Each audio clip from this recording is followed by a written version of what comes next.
everyone, this is Sandi Colwell from Quilt Cabana Patterns. I thought that after seeing Katie Ringo, who's quilted Magnolia, after seeing her video of her sewing space, I was inspired to video my own to let everyone see where I hide out and do my sewing. A sewing room is actually a misnomer for this room. It's more of a craft room because I really enjoy lots of crafts, specifically polymer clay and scrapbooking. So here we go. This is my room. I'll try not to give anyone whiplash here. I'll try to go slow. This is the overview of it. Come around this way so you can see the whole room, and then we can just go wall by wall here, and I'll tell you what I've got. So we'll start over here. So I guess if you really want to start at the beginning of my room, I'd have to close the door to show you. Over here is where I keep my rubber stamps and some wrapping paper for some quick gift wrapping jobs. We've got some there, more in the attic. Over here is primarily where I do my scrapbooking and photo related projects. Up here I have my Create letters, which was made from, I think, a Simplicity pattern and some bright fabrics from Walmart. And here I have my clock and my TV, so I can see what time the kids are coming home and also catch the news. And my music, so I can listen to my country music while I do my stitching. So on the counter I have my carousel that holds my scrapbooking stuff, a layout that I'm currently working on, and if anybody scrapbooks, this little magnetic board is called a Fred, and instead of having to lean over your layouts while you're taping them down, you can just put them up with magnets and plan them and move the pieces around and then tape them down when you're ready. It's a great tool.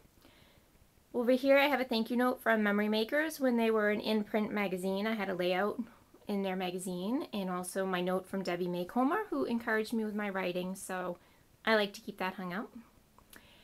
Over here I have my sewing binder, which is supposed to be holding instructions from tools and patterns and things I clip out of magazines. And my daughter set the whole binder up for me with different subdivisions, but I haven't put anything in there yet because I need those transparent pockets, and I haven't gotten them. My camera, my little printer, which is huge for me to have because I'm doing Becky Higgins' Project Life, and you pretty much have to print a photo a day for that. And that's my Bamboo Fun, which is the template for the computer, which I haven't used a lot, and I think either because I'm not quite understanding all of its many uses, or it hasn't worked for the things I've tried the way I wanted it to. One of those two. It needs some more playing with.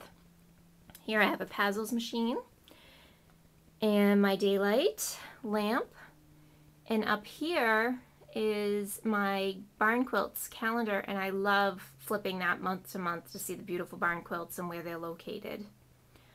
Underneath this cabinet, well, over here I have some Sizzix supplies in my phone, and under here that's all yarn for crochet projects. There's my AccuQuilt Go, my light box, some supplies for the printer, my little tote bag that has probably 3 unfinished cross-stitch projects, my Sizzix machines, my hooked rug, knitting, and crochet projects in there, and that's a big box of photos. So over here we have my paper holder for scrapbooking, and I'm very fortunate in here to have 2 windows. Be able to look out and not feel like I'm in a dank basement somewhere. I'm really happy for the sunlight that those windows provide too. These are curtains that my mom made for me when I first turned this into a craft room. It used to be my bedroom. You can see that they have little spools of thread. We added a room above the garage, and then this became the craft room. Over here, in between the windows, I had to frame this. It was the first time it was ever published in a magazine, and it was Polymer Cafe, their summer 2005 issue, and I was in there for a humorous article called Step Away from the Clay. So that's that. Over here I have my sewing table, and my sewing machine, which is the Viking Sapphire, which I absolutely love. And under here is a nice little bin for storage, and in that little flowery holder are some quilt patterns. More scrapbooking stuff. Over here I have my pin cushions and my bobbins and some sewing supplies. And then in here, this was a scrapbooking tote from Creative Memories that I won, and I fill it with my sewing supplies. And over here, this is where I do all my cutting. This is that cutting board that folds down. I fold down one side of it so that it will fit.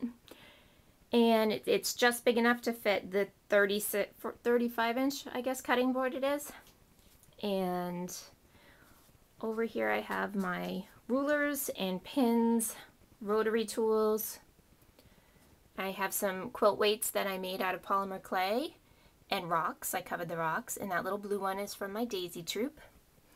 That was called the sharing stone. Whoever was holding the sharing stone got to do the talking. That's very important with kindergarten and first graders. This is a fabric bowl that I made, and it has some blocks from different quilts that I've made. These are all my practice blocks. I throw them in there. Here is the ribbon storage rack my brother-in-law made for me. Over here I have supplies for my Flynn frame and some Peltex fusible fleece. What else have we got? That's all for the Flynn frame as well. Now over here I have two cabinets that had been in my girls' bedrooms when they were younger, and when they got big girl furniture, they didn't really want them anymore, so I took them. And I took over them, I should say. The one on the left is filled with polymer clay supplies. Top shelf is clay and some textile paints. That little magazine rack are the magazines I've had things published in for quilting and sewing and scrapbooking. And also polymer clay. Down here is more clay, and these are some of the projects I had done. Under here, inside the cabinet there, I'm not going to open it because it's such a mess, but it's all polymer clay stuff. That's my quilt pounce, a few scrapping supplies. Inside this cabinet, I'm also not going to open it because a mountain of batting is going to fall out at me if I do. And the doors don't want to stay shut too well, so I stuck another roll of batting in front of it. The bottom shelf has some pillow forms, some paper for scrapbooking, and 3 Christmas projects that I need to finish. Well, I need to start, really. Over here is my embroidery machine and some t-shirts for fabric painting, and also the girls' old brownie and daisy sashes and smocks that need the last badges sewn on them. Up here are sewing notions and a beautiful little pin cushion that my grandmother made. And over here I keep my sizing and starch and bubble jet set for photo quilts and basting spray. And if you have listened to the podcast that was just recently added, we have a lengthy discussion about that batting spray, basting spray. I'll have to check that out. Now, back up over here. This is my big board ironing board, which we've also talked about in the podcast. And my iron, which is a Rowenta, which I like, but this week it sprung a leak. So I bought a spray bottle today, and I'm going to take Mark Lipinski's advice and never put water in my iron again. My first Rowenta stopped making steam, and this Rowenta, like I said, has the leak, so I'm not too thrilled about that. Now, over here, we have, we'll start on this side. This is all the scrapbooks that I've made so far, and scrapping notions and Sizzix stuff.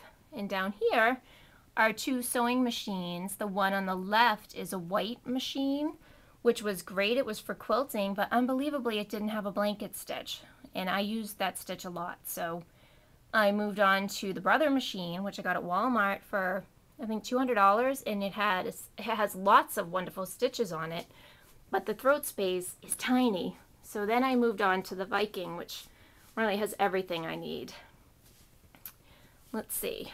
Up here, books and magazines, finished scrapbook pages that need to go in an album, my Teflon pressing sheet, let's see, my little planner for when I'm planning a quilt, rubber stamps and inks.